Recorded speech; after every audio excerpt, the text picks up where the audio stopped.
All right, we are live. Another Silver Doctors afternoon report. My name is Mike, the co-host of Silver Doctors live on air. I have my better half over here to my shoulder, Mr. Paul Half Dollar. Paul, how you doing, my friend? Doing good, Mike. How you doing? I'm doing excellent. Looking forward to having some good back and forth this afternoon. We have a variety of subjects we're going to touch on. And so, as always, give it a second before we dive head first into today's topics. Give people a chance to join us and whatnot.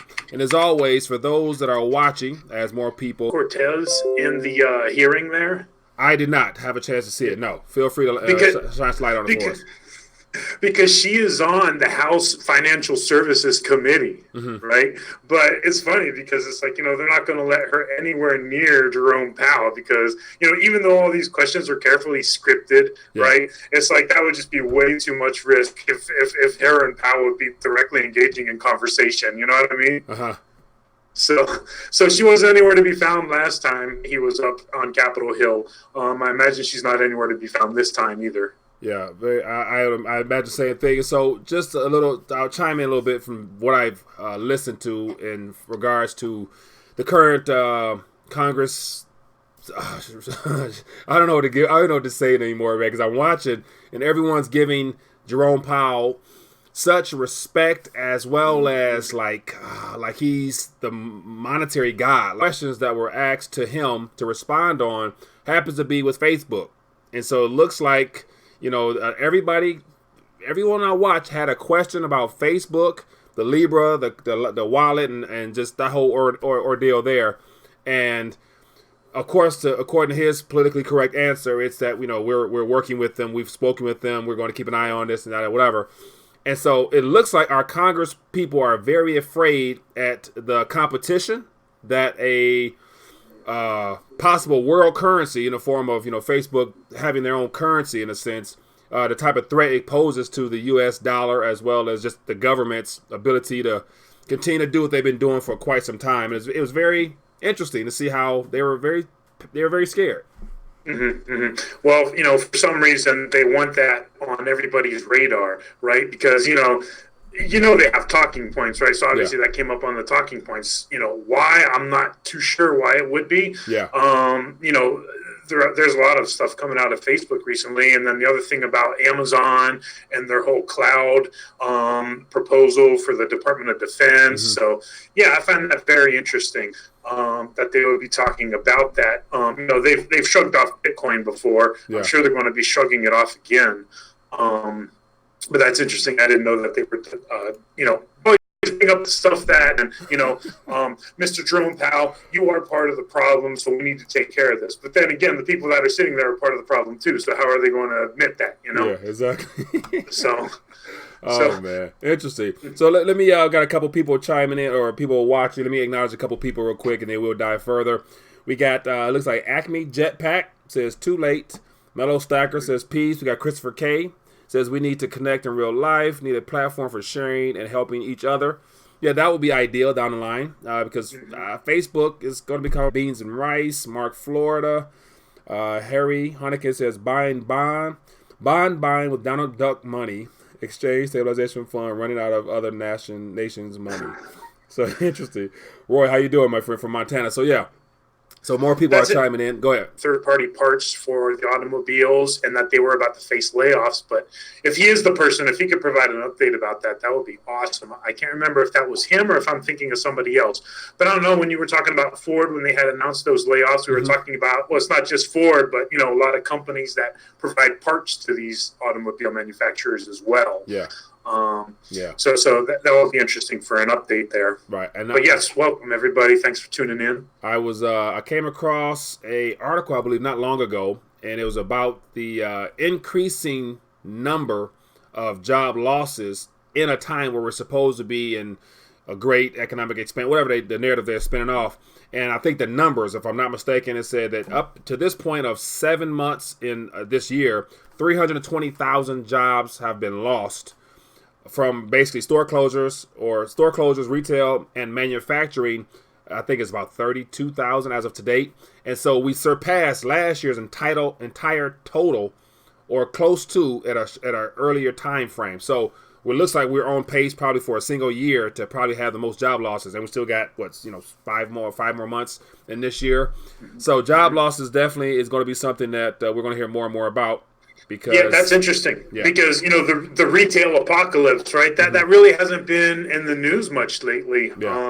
It's kind of just like on the down low right now. So man. But they got those job numbers that came out last Friday, and of course every media source spins off their own positive narrative around that. But once again, whatever the numbers they give us, they're so small in comparison to the grander picture of like, okay, if that's a couple 100,000 or whatever, how about the millions that's not even counted or in the workforce? So like you really believe there's millions of people who decided to just opt out and decide, hey, I'm not gonna work no more. Like I'm happy not working. So I wish they really. Eventually, they're going to have to get down to the brass tacks of the truth, because you won't be able to continue to lie to people, because people are starting to feel it more and more these days. So, there's complete and total disconnect right now. And, for now, everybody's buying it. One of the things that they use is the birth-death model, right, which is where they're estimating all these, tens upon thousands of businesses that are just somehow springing up, and we have this vibrant, flourishing small business all across America, So that's how they account for many of them. I mean, there's just so many tricks that they're using, to tell the narrative how they want it as far as the job market goes. Yeah. What are your thoughts on, because I was listening to one of the congressmen just a moment ago mentioning about when he's talking about in his territory, I think it was Tennessee, he was saying that in my area where I represent, I'm talking to manufacturers, I'm talking to businesses, and they're saying there's not enough talent. We don't have enough talent to go around for all these jobs that are available. And so I'm thinking, like, in your opinion, is that like something is that partially the truth, a complete lie, or what? Because are there jobs out there like that where people just, aren't qualified, in your opinion? Yes and no. I think part of the issue is also that, what's the thing about talent, right? The problem with employers these days is that they want to hire people, and they want those people to be able to come in and perform their job at peak efficiency, right? Peak performance, peak output, peak productivity, right? There's no such thing as training employees anymore. So of course they're not going to have the right talent, because they don't want to invest the time and money and resources that's necessary to train people, right? To do their job effectively. Yeah. It's funny because, well, it's not funny, it's sad, really. When I was out of the Army and out of school for the second time, right, studying computer science, information technology, internet security, and all that good stuff, I was literally researching and applying for multiple jobs per day. And I came up with this theory, right? Because we keep hearing about how there's this labor shortage out there, how there's all these wonderful job openings out there. And it's funny because I literally applied for at least 3 jobs a day, 5 days a week for months. And I'm talking months, right? When I was getting out of school. Yeah. And here's my thoughts about that. Yes, there are a bunch of job openings out there, but what I think is going on is that these major companies just have a constant, permanent ad going that they're looking for employees. And what I think is happening is I think that their margins are so razor thin right now. And I think that, basically they can't afford to lose one single employee, right? Because that's going to mess up their flow of production. So if they do lose one single employee, they need to be able to tap from a pool of applicants immediately. So they're always having these postings for jobs, but these jobs don't exist because what they're really doing, what I like an interview, where were you 2 years ago? You know what I mean? It's like, So it's like there's so many problems in the job market right now. And I'm not buying the whole labor market is super tight argument. I think that a lot of it has to do with the fact that companies just don't train people anymore, right? And they're cutting corners. We can get into this dishwasher fiasco from this dishwasher that I purchased. But, we had this dishwasher installed. The guy chipped my floor. He scratched my countertop. He didn't turn back on the hot water. It's like, nobody can do anything correctly anymore because nobody wants to invest the time to learn how to do things properly. So when employers say they can't find enough talent, it's because they don't want to train people. They want people that can already come and know how to do that job for some reason to their fullest. So that's what I think is going on in the job market here. Yeah. And now, as you mentioned, having a pool of talent in their reserves in case, or whatever. Just the idea of keeping out that ad saying jobs wanted, we're looking for jobs. Yeah, because I'm thinking about from the trade war aspect, and depending on what sector they're in, the profitability aspect is of major concern. And so I'd imagine, and from my experience and what I'm hearing around the Detroit area, is that they're not really looking to add more workers. They're actually closing and restructuring departments to give the current employees more work, and they're making it seem like business is so fine for a certain thing, especially in the health industry. But yet they're closing departments and giving more people a greater workload. And so, with the narrative, everything's fine, and they still have those ads up though. So, yeah, interesting. All right, so couple things in the chat there, but I know you got a couple things you want to get to. So let me, if you want to read through some of these people in the chat as well, welcome to the live stream for those that are tuning in. What's on your mind? If you have any questions you want us to answer or talk about, feel free to do so. Make sure you tag us at Silver Doctor so it'll stand out, it'll highlight itself, so we'll see directly. But let me see, Harry, 22 trillion in debt, 21 trillion missing.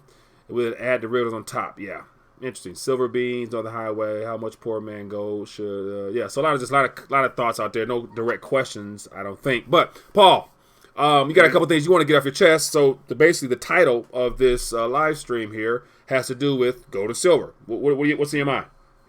Real quick, just the beans and rice. Should I buy gold, silver, Bitcoin? Well, Bitcoin fails a couple of the critical tests for being money, and one of them is that it might not be reliable and dependable because there are at least several points of failure, right? Mm-hmm. Where you need that wallet, whether it's a software wallet or whether it's a hardware wallet, you need access to a network. You need access to Bitcoin's centralized network, which is a decentralized collection of nodes that are authenticating the transactions. You need access to a network on the other side where you send in those Bitcoins. That person needs access to it. So there's just several points of failure, right? Mm-hmm. So yeah, gold and silver in your hand, that's what I would buy. I wouldn't go near Bitcoin with a 10-foot pole because I also think that the NSA is heavily behind it. But at any rate, what's on my mind today is I think that what is unfolding with this whole Jeffrey Epstein arrest is providing further evidence that the cartel is, in fact, losing control of the gold and silver markets. Let me explain that. Okay, go ahead. Gold and silver were rocking and rolling in 2011, right? We all know that. We all know that silver made its run up to $50, right? Do you know off the top of your head, Mike, what happened on May 1st, 2011? May 1st, 2011, I do not. Okay. Do you know what day it was off the top of your head? May 1st, 2011. I want to guess? Sunday. It was a Sunday, right? Okay. Remember, things always happen on the weekend, and they prefer them to happen on a Sunday, right? When Nixon came on and said, we're temporarily suspending the convertibility of the dollar for gold, right? So May 1st was a Sunday. 2011, Obama came on and he announced that Osama Bin Laden had been killed, right? Mm-hmm. So, in the precious metal space, we call that like the May Day Massacre or the Silver Slam or the Silver Drive-By shooting or whatever you want to call it, right? But silver got hit hard that Sunday night and for the next 4 days, right? So silver just plummeted in price. I don't know the exact percentage drop, but you went from $48 and then you got hit for 4 days in a row. But here's my point with that, right? Mm-hmm.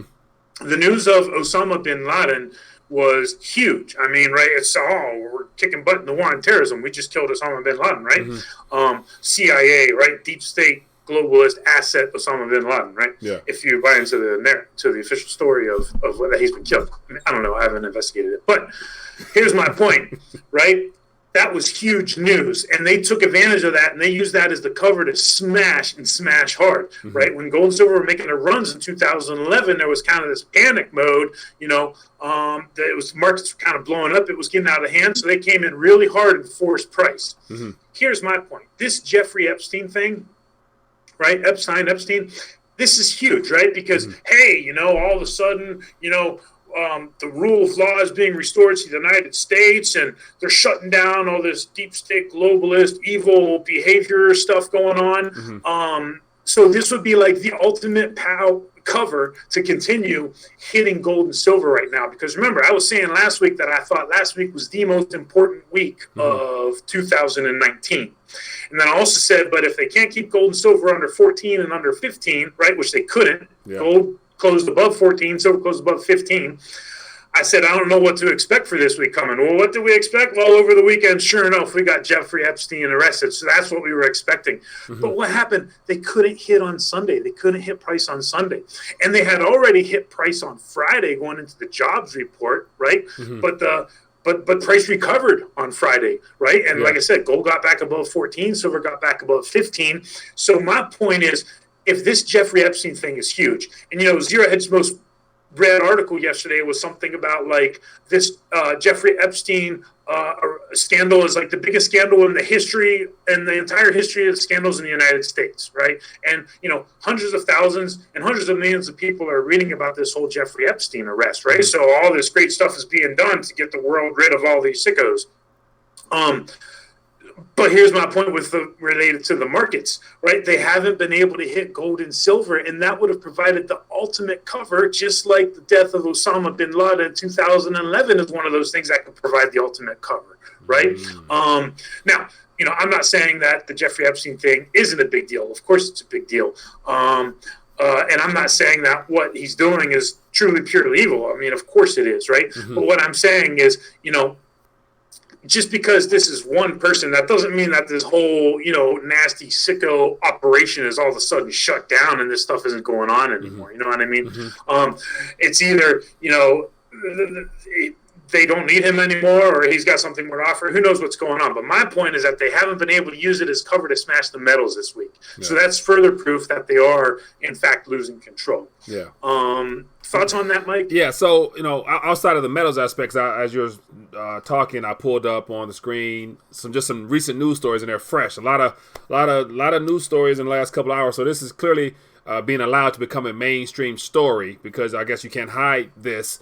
But my thought would be, okay, Jeffrey Epstein's, he's not alone in this whole ordeal. Whatever he's accused of, proven innocent until guilty or guilty until innocent or however they want to play this, he's not alone. There's a lot of other people in his party and his entourage. And so my question is, how much will this impact this current political season, given the fact that in a couple of weeks, we're going to really start ramping things up as far as the presidential run? And now, how will this shake out people that are associated with this whole episode of what he's doing will be my question. And can this turn the tides as far as, the whole Democratic wave of trying to dethrone, but to not have President Trump sweep through the elections as he's predicted to do? What are your thoughts from a political standpoint? Will it in those terms? Because, like I said, I don't think that our election process happens like people think it happens. Right? I think people are selected and that the narrative is built. And then when it just can't be obvious that a person's won, such as in the 2016 election with Hillary, like she obviously didn't win and she obviously couldn't have won, then they had to change the narrative, right? But, what I think about when I think about this Epstein thing is, think about this, right? Everybody's talking about, the United States uses the dollar as a weapon, right, against countries. And how do we use it? We use it with sanctions, right, with the SWIFT system, right? We use it against everybody, against Russia, against Iran, against Venezuela, against all these countries. So here's the thing, right, that I've been thinking about lately. This is what it makes me think about. And this is what just really irritates me more than anything, because we talk about the need to drain the swamp, right? And when we use the dollar as a weapon, we use the dollar as a weapon because other countries you basically starve the beast at that point, right? Because other countries lose their ability to function, right? Because power is money, right? I mean, that's the bottom line. When it comes down to it, money is power, power is money. So if we truly wanted to drain the swamp, well, how would we do that? We'd have to get at the deep state's money, right? We'd have to get at the deep state's power. So what would that mean? That would mean, because we know the dollar is going to hyperinflate, we know the dollar's done, right? So if we truly wanted to drain the swamp, that would mean killing the dollar right now and going back to the gold and silver standard. Why? Because you would instantly sever that power of the deep state, right? Because like you're saying, sure, this is one Jeffrey Epstein, but there's thousands more just like him, right? And they're probably even more hideous and more horrendous and more evil than this guy, right? This is just one person. I mean, it's great that he's going down, right? Sure. If he's actually going down, I don't know.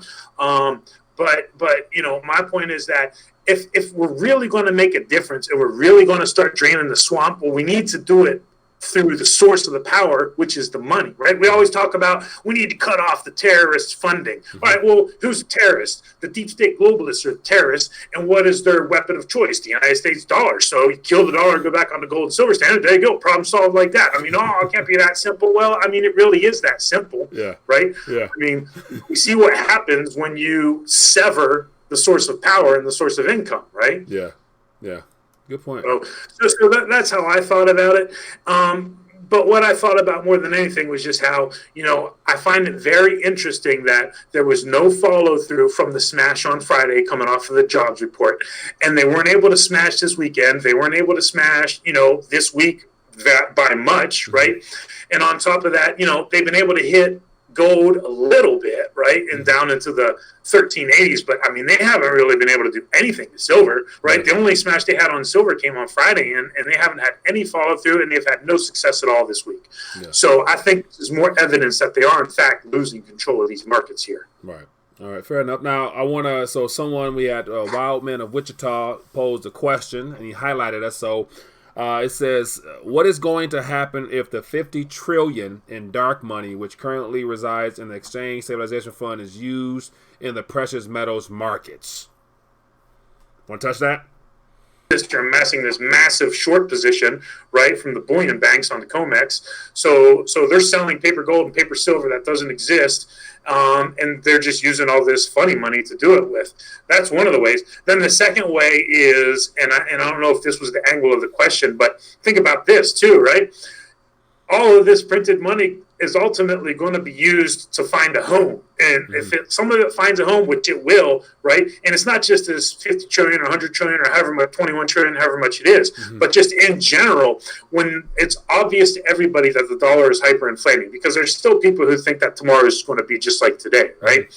But if you know, the dollar is going to hyperinflate, which I think it will, then these dollars are going to look for a home. When they move into precious metals, well, that's just going to put a turbocharger underneath the metals. And that's even notwithstanding a reset, right? You don't even have to have a reset for that to happen. So, yeah, you know, how much money is there really out there? I don't know.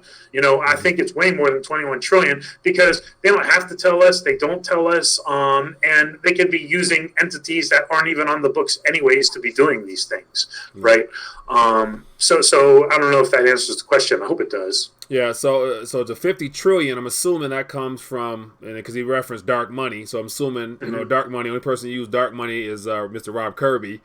That I'm aware of. And so even when I was talking with him about this whole situation, because it seems like a part of his primary message these days happens to do with that $21 trillion or whatever. He, you know, no one really knows. And when I asked him a question like, okay, how will that show up into the economy? And so he said it already is. But my thing is, whatever amount of currency has been brought into existence, right now it's currently in digital form. So I wonder, you know, and how if and when this 21 trillion goes in paper form, because I believe this next crunch will ultimately lead to them running the printing presses where there's going to be a huge demand for cash. And so I wonder, will that 21 trillion or whatever's out there be turned into physical cash, or will they increase, you know, or the Fed directly add to their balance sheet by printing directly, by monetizing bonds at that point? So I think that this next hiccup that's coming will lead to a big spike in physical cash outside of the digits, because that 21 trillion is probably just all digits in my opinion.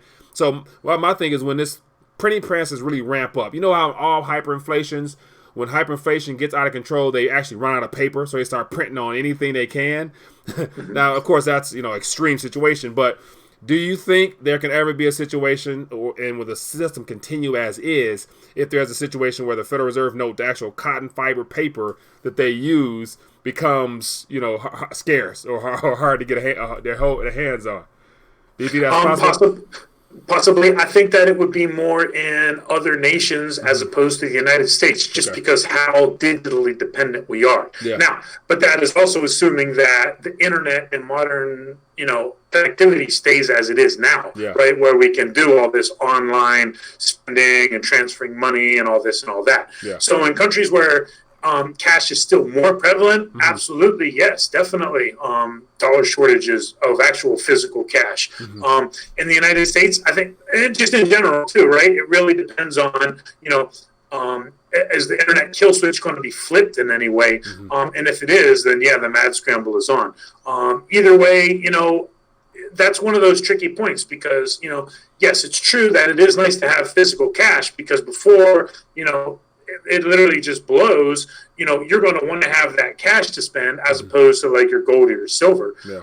So it's tricky to time, but it depends on what happens with the ability to make and receive payments online, I think. So I think in other countries, that shortage will be more prevalent sooner, depending on what happens with the internet. Yeah. Now, we have a question here from Mark Florida. He says, what is your take on Hugo Salinas' ongoing articles about the use of silver as a monetary base? What are your thoughts on that? Well, I mean, yeah, absolutely. He's a true warrior, right, for the silver community. Class act of a man. The Constitution says gold and silver, right? It doesn't say gold or silver. It says gold and silver. So absolutely, I don't think that either one. Well, I think that gold is the money of the nations and silver is the money of the people. Historically, it's been that way. So that's one of the reasons why I just kind of go towards silver a little bit more, because I think that the person comes before the nation because nations change, right? Revolutions happen, things happen. But no, absolutely. And he's got, all the right ways to implement it with the coin that does not have a face value on it and going off of like the 90% standard that we had here. All of his proposals and all of his hard work, it's unfortunate that it's been for naught because of the defending for the dollar, but that legacy is going to continue one way or another, and it's going to be new fighters that are continuing that legacy. Hopefully it happens before, right? And he can live to see that, but we also have to be real with the facts. No, I do agree. Now, in reference to... That brings up an interesting point about Mexico, though. I want to say this before I get off track. Just yesterday, Mexico's finance minister resigned, right? There's someone, Jess Garcia says, saludos, $50. How's it going down there? Just yesterday, the finance minister resigned. This is like the Treasury Secretary, right? So, and Mexico matters, right? I mean, you see people from Mexico that tune in live from us each week. Mexico does matter. And who's the president of the Bank for International Settlements? Well, his name is Agustin. What's his last name? Something with a C. But he was the former Bank of Mexico central bank head, right? Agustin Casterns. I can't remember what his name is. But so Mexico matters when it comes to, that's the other thing. In 1994, when we joined NAFTA, the Exchange Stabilization Fund set up a bilateral swap agreement with the Mexican government, and it's been renewed every year since, right? Every single May, including this May. So when we were talking last week about Christine Lagarde, right, going to the ECB, and we're talking about the IMF and possibly Judy Shelton being appointed to the Fed here, and there's still no update on WhiteHouse.gov, right? She still has not formally been nominated, right? So this is all just a pipe dream at this point. But this is another thing where there are some serious changes coming down the pike, and we're seeing these little dots everywhere that we just have to connect, right? And the most recent one just hit yesterday with Mexico's finance minister resigning. What's going to come out about that? I don't know.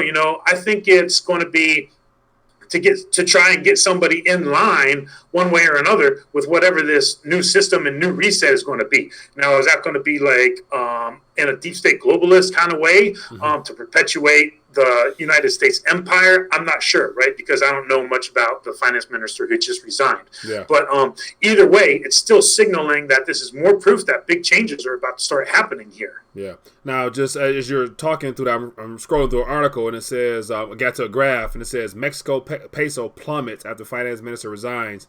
And this thing went from 1890 to 1930 within, looks like, a couple of hours. So think about that. Here's another thought process that we take it for granted here in the U.S. Given the fact that we have the anchor currency around, for the world, reserve currency. Imagine if we lived in other countries where news such as this that's come out of nowhere actually shakes the currency market to where your currency plummets, where you got a certain amount of dollars or your pesos, whatever it is you have in your bank, but all of a sudden, in comparison to dollars, when they're weighed against dollars, they become worth less.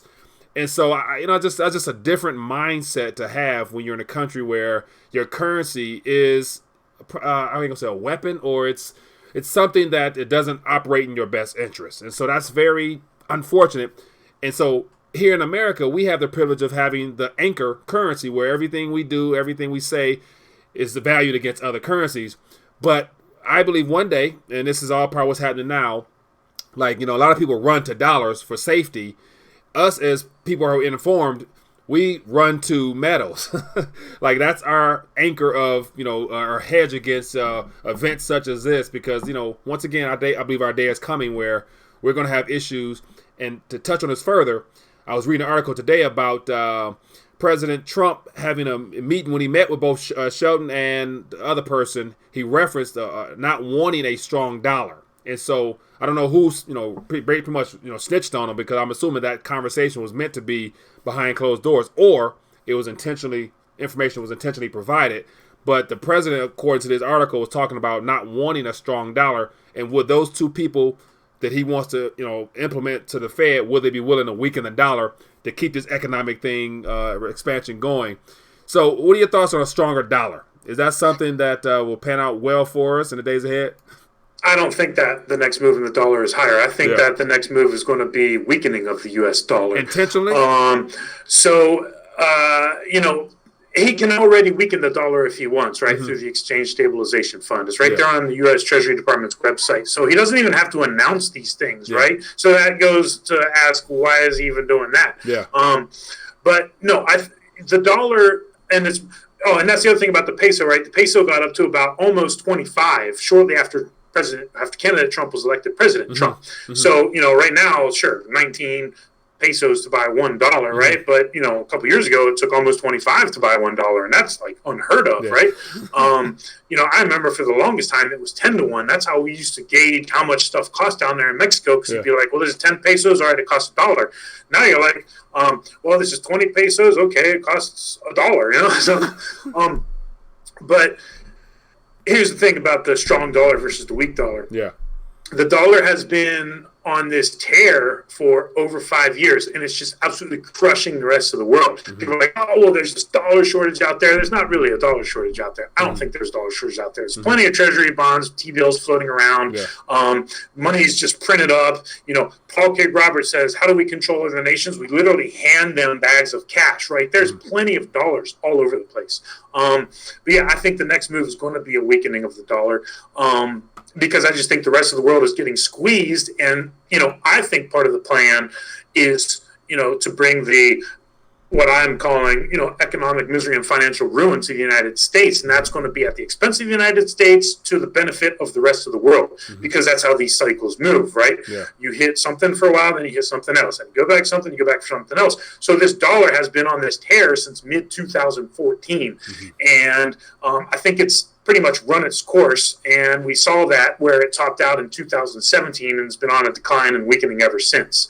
I kind of went off in a couple different directions there. I'm not sure if that made sense or not, Mike. Yeah, it did completely. So for those we got about 100 and plus something people watching us.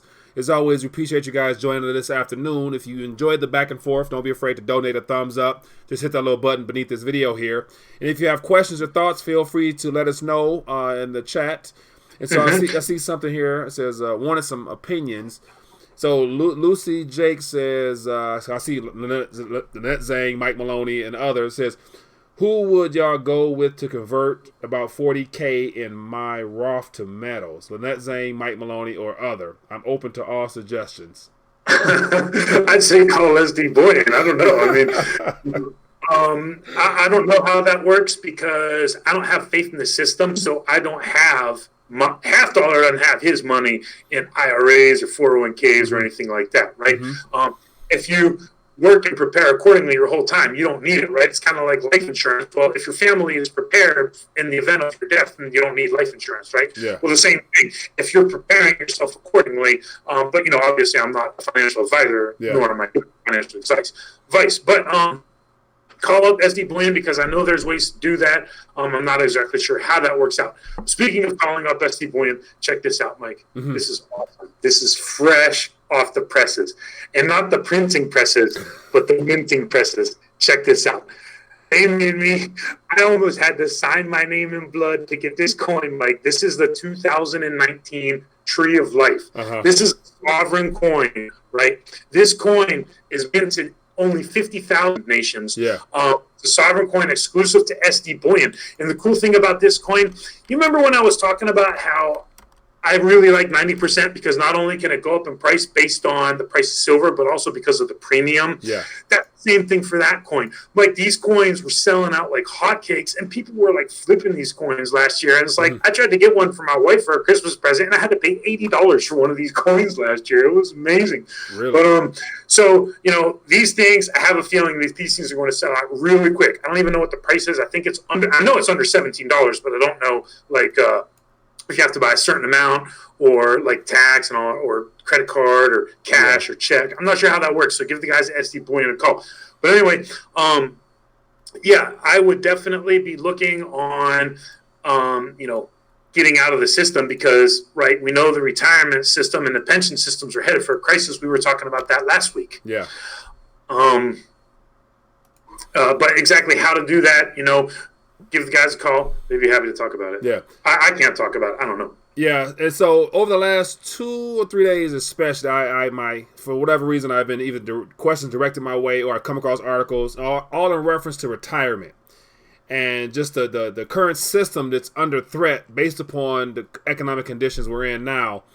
And so I actually shared an article not long ago about how because people are not only living longer, they're having to adjust their financial plans for their future.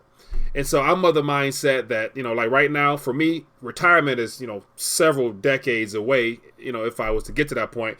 But I've already reconditioned my mind to not base my daily actions upon one day having to retire.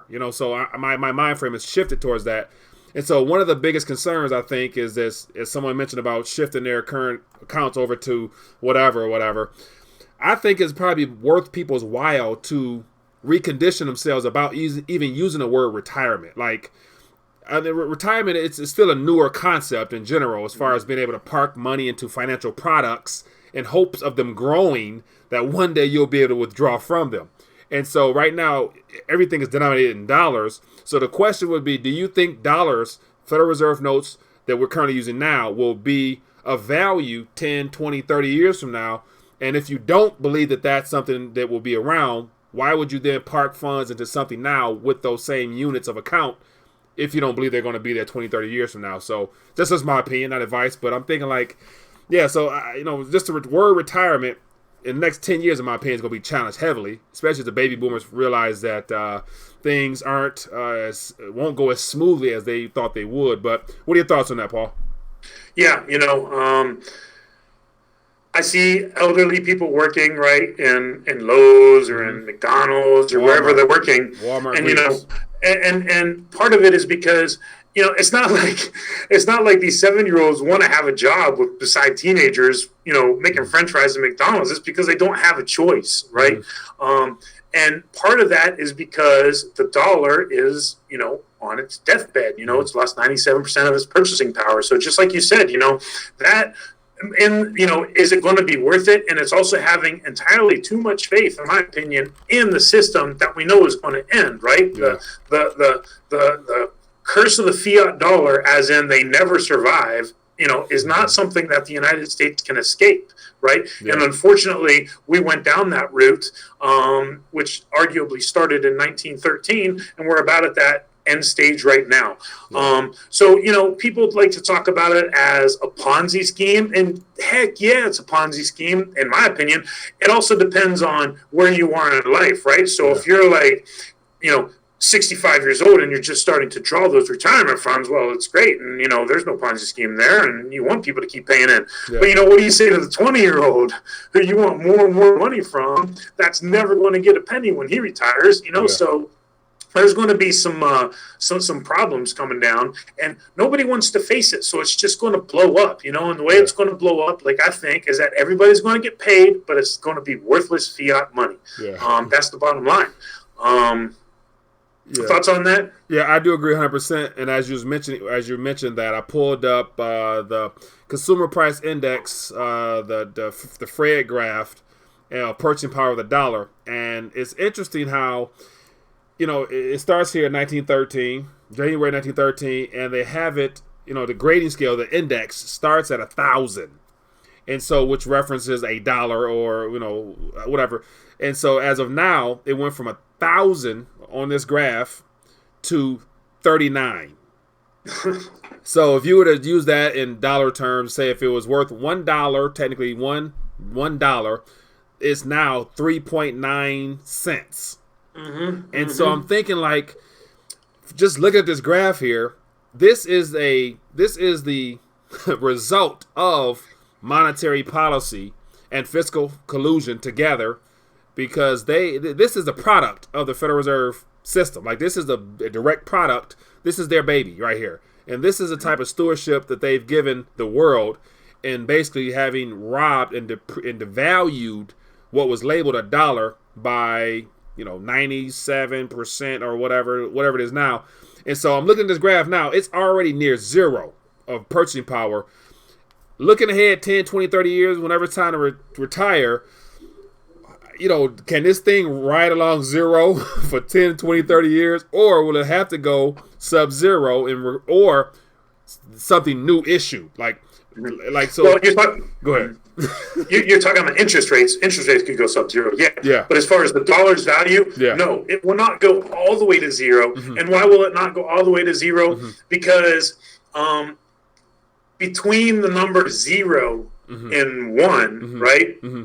Or 0 and 1, or however it looks on the camera. Yeah. There are infinite numbers, right? There's an infinite number that you can divide between 0 and 1, right? So when they're saying we want a 2% inflation rate, right, which is another way of saying we will kill the dollar at a 2% per year basis, right?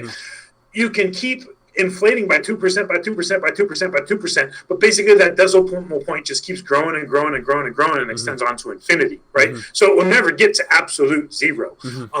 But the point is, it doesn't have to get to absolute zero, because when it blows, it blows. And when the currency is no longer worth anything, then it's known at that point, right? Yeah. So, can it just go on here for years and years and years? Well, right now they're doing their very best to maintain that confidence. Yeah. But I don't think that confidence is going to be maintained much longer.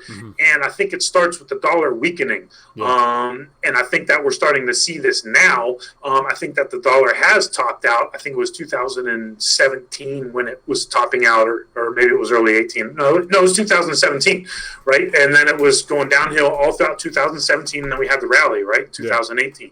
But So it doesn't have to go to zero. I don't think it can be several more years. But then again, timing is the hard part, and we've all been wrong so far because they keep pulling new rabbits out of the hat. But pretty soon, right, here's the thing, right? The child grows up and they realize that, it's not a real magic trick. It's not real magic. It's just a trick. You know what I mean? Exactly. Exactly. Oh, man. So let's get to the chat. Let's find out a couple more questions here. We've been going how long? We got almost 45 minutes. As always, time flies when you're having fun. So for those that are watching, definitely give us a thumbs up if you have not already. And if there's any thoughts or questions or anything of that nature, feel free to let us know in the chat. We'll definitely try to get to it before we log off this afternoon. And so let me so nothing, no comments, no thoughts out there. So it looks like we probably, Paul, you want to wrap this up, or any thoughts you want to share? Anything else? Yeah, well, I want to talk about the Twitch bank thing real quick. Go ahead. But can you endure the pain of converting your fiat into PMs? Well, I mean, how much downside that's from William of Wildman of Wichita. Or he's talking to someone else. But here's the point, right? Mm-hmm. How much more downside is there really in silver right now? I don't think there's much more downside. You're at the cost of production, right? The Fed is saying they're going to inflate by 2% per year, right? At this point, I don't think that, there's much downside if you're buying silver at this price. But yeah, right? I mean, you have to assess that. When do you need it? Can you wait it out, right? Because you have to be willing, but you also have to be able. But that brings me into the whole, is it undervalued? Is it not undervalued? And it brings me into Deutsche Bank. Can you throw up that article I linked to? It's not a very good article. The only thing I used it for was to find out the company, right? Yeah. But I got it up. So Deutsche Bank is blowing up, right? And this article, and I'm not even talking about the article in the sense that people think I will, but they're saying that, well, how can Deutsche Bank be blowing up when, they got all these fancy tailors going in there to their headquarters and they're measuring people for all these fine suits, right? Here's the thing, right? So I needed to debunk this 1 ounce gold buys a fine suit myth. And here's our proof right here, right? Yeah. So, on that article, I think in their little headline or subtitle or whatever, it said something about like $1,500 suits. And I think it was I don't even think it was dollars. I think it was like pounds, right? Yeah, 1,500 pounds. But if you go to that company's website, right, they have like 4 different price levels. And one of those price levels was like $2,400, right? So here's the thing. Just this whatever suits, from these tailors cost somewhere between $1,500 and $2,400 right now, right? But here's the thing. Those aren't your fine suits, A fine suit does not list the price on the website, right? When you're buying a fine suit, right, if you've ever eaten in a fine restaurant, I'm talking about a fine restaurant, where they serve you this fancy soup and it's got like one piece of popcorn in it. And you're like, I thought this was a fancy restaurant. What the heck is this? And they got like this harpist playing in there and they got this little fire going. Like if you ever eaten a really fine restaurant, there's no prices in that restaurant, right? And if you got to ask what the price is, you shouldn't be eating there. You know what I mean? So for someone to, list the price of their suits on the website, that's not a fine suit, right? You don't list the price if your suit is a fine suit. So that's just what I want to tell you. What are you going to do when you need to sell in 5 years? How much more downside is there? They're already severely undervalued right now, today. And ironically enough, we can use Deutsche Bank to show the proof that gold is in fact undervalued because you can't buy a fine suit today. So that was just a little tangent out there because I know we've talked about that before. And people are like, oh, you never prove your point. You never throw out any links or sources. You just talk all this nonsense, but you can't back it up. Well, there's your proof right there, right? So I thought that was interesting. I don't know if you want to address some of the questions in chat before we wrap it up or how you want to take it. Let me see what's over there. Anything new? So my guy says paper and metal is my Smith & Wesson, silver, gold, and maybe platinum. Says I'm talking about getting to par with 5 years after any penalties, premium costs over spot. Hypothetically, it could be enormous. So no, that was your response, wasn't it? No. Silver. Oh no, that was a question to us from Wildman of Wichita. Says I'm talking about getting to par with 5 years after any penalties plus premium costs over spot. I don't think that if you buy silver today and 5 years from now you're going to be at par, right? Silver and gold and silver have been in a bear market, right? Or what some people like to say, which I would say, a bear. A cyclical bear and a secular bull, right? So, I don't think that, you're only going to get back to par 5 years from now because prices have been killed for the last, 8 years now? I mean, we're here at the start of the breakout, right? We're closer to the breakout than the breakdown. The breakdown's already happened. So, I mean, I just wouldn't agree with that, right? I don't think, and as far as the pain, right? I mean, yeah, it's painful if you have to sell your gold or silver at a loss because you need it.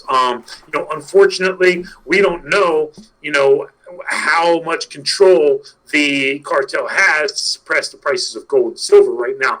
But I keep trying to do my best to point out these little proofs that the manipulation is coming to an end. And the most recent thing we've seen of that is they have the ultimate cover in, this Jeffrey Epstein arrest, but they're still not able to smash this week. So that's telling you something right there.